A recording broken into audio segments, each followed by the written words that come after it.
Sarnia Lambton today for Wednesday, October 1st. Good evening, I'm Marlon Gomez. For many workers across the province, today marks a significant change.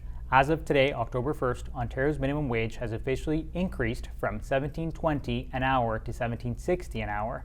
Joining us to discuss all of this and other local statistics is Mikelle Bryson-Campbell, the Executive Director for the Sarnia Lambton Workforce Development Board. Thank you for being here. Thank you for inviting me. It's great to be here. I appreciate that. So, let's start with that topic, that brings you here, which is that wage increase. In your opinion, how will that impact the local workforce here in Sarnia? Well, we know the cost of living has certainly increased, hence the increase in minimum wage. So for folks working in those minimum wage jobs, they will see an increase on their paycheck, and that's of course a positive thing for those folks in paying for the daily cost of living. Mm-hmm. Have you ever had discussions with businesses or anything like that about how that may affect the businesses themselves when this keeps happening? Yeah, absolutely. We have. This has been an increase over the past couple of years. We have seen the minimum wage increase rise. So it certainly has happened in the past. So we have spoken to employers, and a small minority have said it can hurt their bottom line in terms of paying their staff if their profits haven't increased. But I like to add, it's a small minority of employers that are paying minimum wage.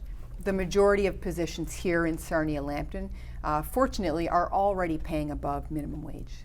Okay, and let's talk about the hiring and retention. So what do the numbers show with regards to the availability of qualified workers? Yeah, it's really interesting. So anecdotally, we hear from employers that they are still struggling to find workers. Okay. It's not congruent when you look at our unemployment rate, but employers are still struggling in some key areas. So some of those areas, for example, in the healthcare sectors, personal support workers, developmental service workers, in the education sector, the early childhood educator side. And we've also been hearing the Francophone workforce. So one of the projects that we've embarked on is growing the Francophone workforce, as we've noticed that there's a high demand for this area. There's a lot of positions posted that call for French language. Here in Sarnia? Here in Sarnia, that's right.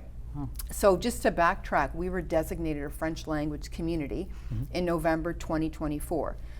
With that designation means if you're providing services and you're funded by the government and you're providing services, you have to have a French-speaking staff that can help work with those clients that require that skill.